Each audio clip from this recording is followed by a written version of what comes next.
Good morning. Welcome to Red Hat Nation. I didn't know we were getting started so early. This is a special episode.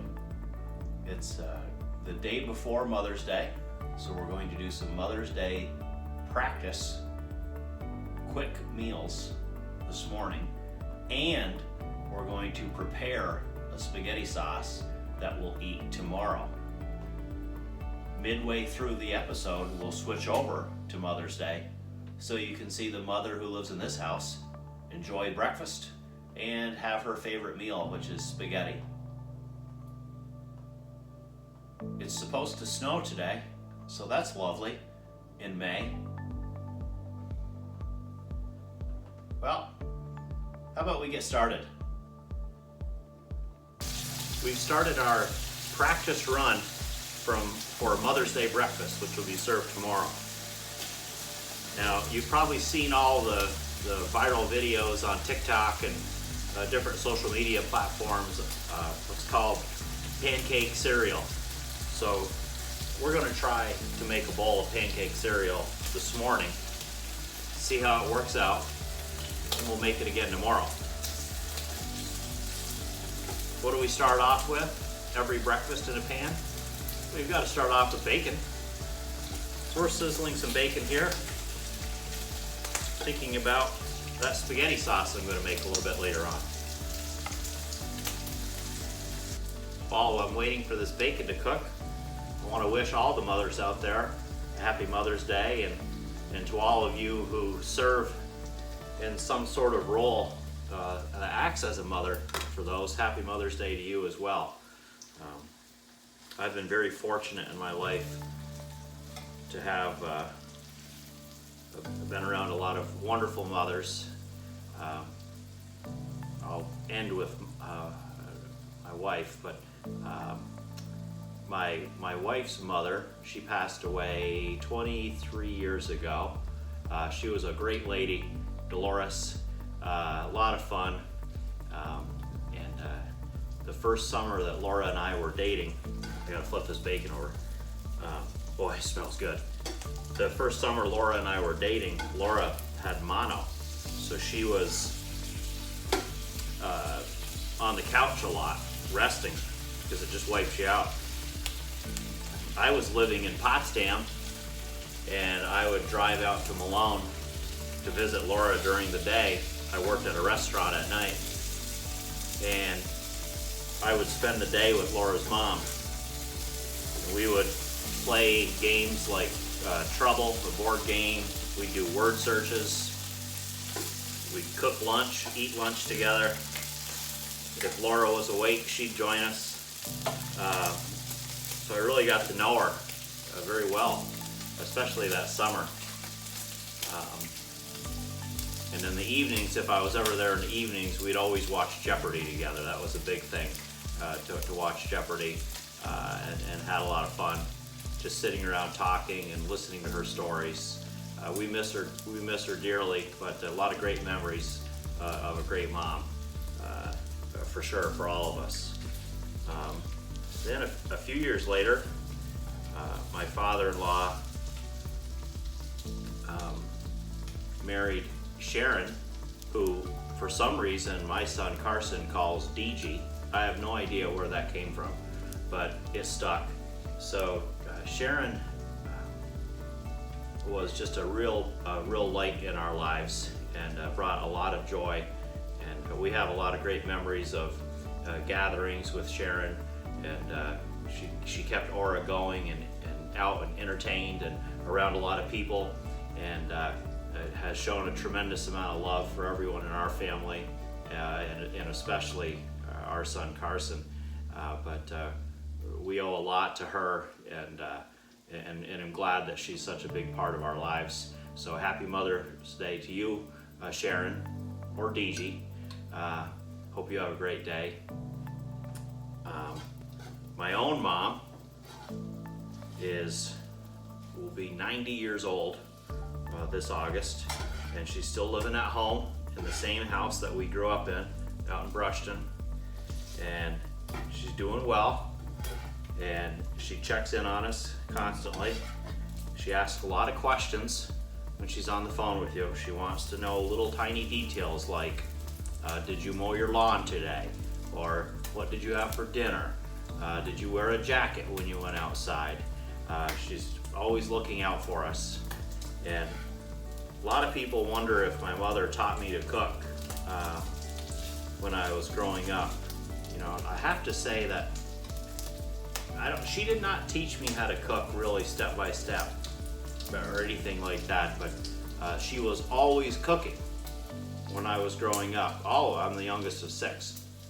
I bet you all 6 of us, well, there's 5 left now, but I bet you all 6 of us, well, this bacon is almost done. It's so good. Sorry, I get excited about bacon. I bet you all my brothers and sisters would say that their biggest memory of Mom is standing at the kitchen, usually her back to us because we were at the kitchen table, and she went between the stove, the sink, the refrigerator, and then the table, and then just do that loop. And she was always preparing for the next meal and the following meal. We'd no sooner get done eating lunch, or what she calls dinner, and she'd start talking about what we're having for supper, the late night meal. And so I guess I just always watched her cook, and it just, to me, and what I learned from my mom is that if you want to build a relationship with somebody and form a bond with people, you really need to break bread with them. You need to have a meal, and that's what she always showed me. She never came out and really said that explicitly, but it was just implied that your time together as a family or as a group or with friends or even people you work with, maybe especially those people you work with, if you can have a meal together, it breaks down some barriers and allows people to be real with each other. So, you know, that's what I always got from my mom, that mealtime was really, other than going to church, when I was young, we used to go to church every day, but definitely every week. But other than that, that's what I got out of my mom, is that mealtime is the most important time for a family to stay together. I don't know, she said something like the family that eats together stays together, prays together stays together, something like that. But I got a lot out of that, and I've taken it with me. So anytime I can have a chance to cook a meal for my family, I do that almost every day. And anytime I have an opportunity to cook a meal or have a meal or go out to eat with my friends or the people I work with, I really enjoy that and get a lot out of it, because that's where those relationships and that's where that trust is built. And you know, that's a little bit of Mom coming through in any of those moments. So happy Mother's Day, Mom. She probably won't have any bacon, and I doubt she'll have a bowl of pancake cereal. I bet you she'd try it. This bacon is done, and I'm going to be tempted to eat it.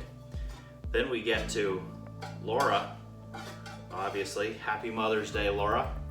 I'm sure Carson will wake up tomorrow morning excited to celebrate Mother's Day with you, or he might wake up tomorrow afternoon. I'm gonna get this pancake started, and then we'll say some things about the mother who lives in this house.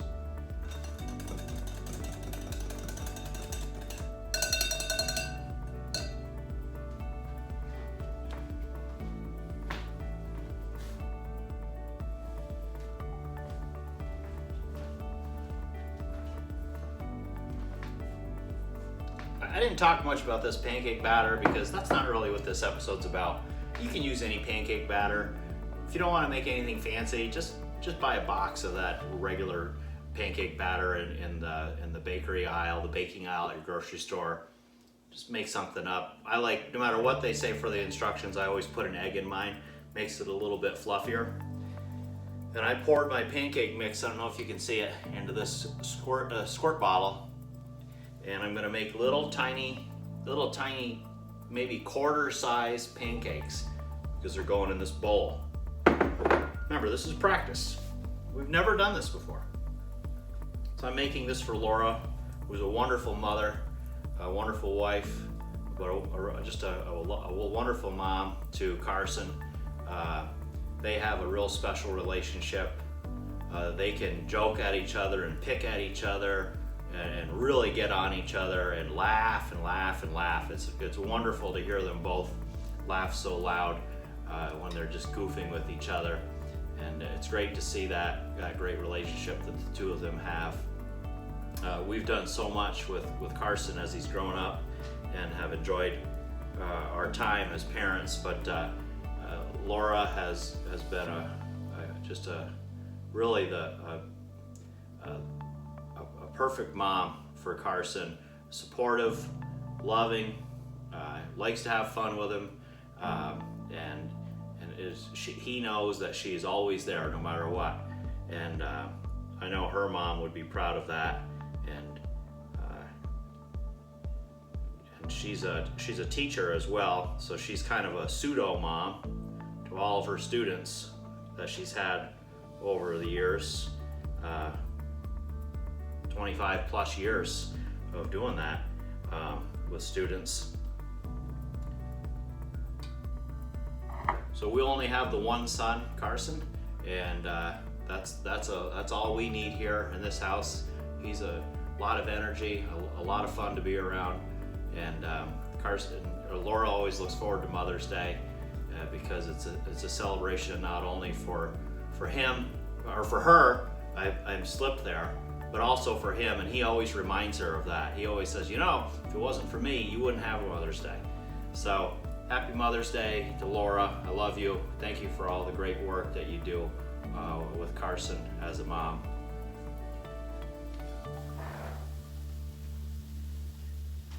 Well, here are our pancakes getting nice and crispy. You can see some of them are a little bit bigger than others. And remember, this is pancake cereal.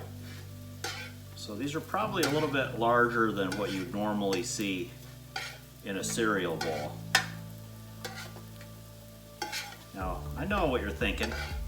You're gonna put those in a bowl with milk? No, I'm not going to do that. I guess you could, but I'm gonna show you what I'm putting in my bowl. Remember, this is a practice bowl. Hopefully I'll get this perfected by tomorrow morning, on Mother's Day morning, so I can make one of these for Laura and Carson. All right, who's ready? Pancake cereal. Turn my pan off here.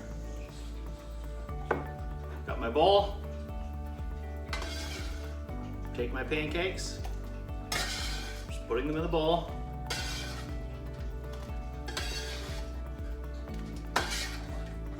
Oh my gosh, it smells good in this house.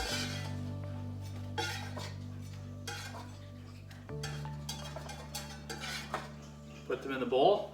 What about that bacon you said? Oh, don't worry. We sprinkle that bacon right on top of that pancake cereal. Oh yes. Yes, we've done that. You're crazy, you say. Well, try something creative at your house today. Got some blueberries. We're gonna sprinkle those over the top. Tomorrow morning I'll use a spoon because I just made a mess with my fingers. Maple syrup. I'll put them in all these smaller containers. Thank you again to our friend Mr. Pelkey for all the maple syrup we've had. A little bit of maple syrup and then a little powdered sugar. I'm going to enjoy this pancake cereal now. Drink my coffee, read my periodical, look out the window, and think about that spaghetti sauce I'm going to be cooking later today. Okay, here's the finished product. Laura's Mother's Day pancake cereal. Audio only this morning from the mother in this house. No video upon request. You have any wishes for all the mothers out there? Happy Mother's Day.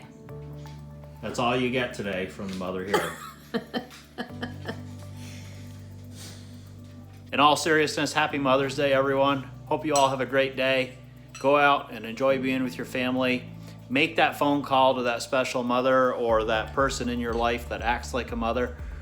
say hi to a friend who's a mother. Reach out to people today. Text, email, phone calls, video chat. Stay connected. Till next time, Jerry Griffin, Red Hat Nation. No audio or no video to close out this morning. Or do you want to say one last message? It's yummy. I got a yummy. Bye.